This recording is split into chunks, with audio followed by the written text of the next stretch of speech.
Sa totoo lang, kinakain ko lahat. Lahat ng gusto ko. Gutom na, hindi nakapag-prepare ng pagkain. Lagyan mo lang ng mainit na tubig.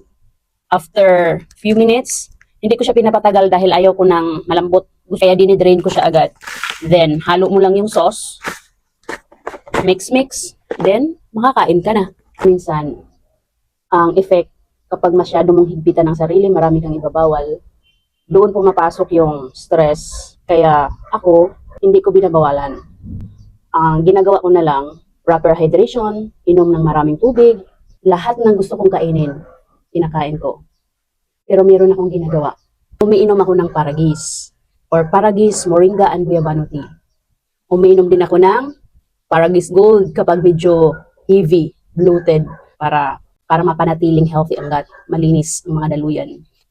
Ako yung tipo na nai-stress kapag binabawalan or masyadong ini-strict ang sarili.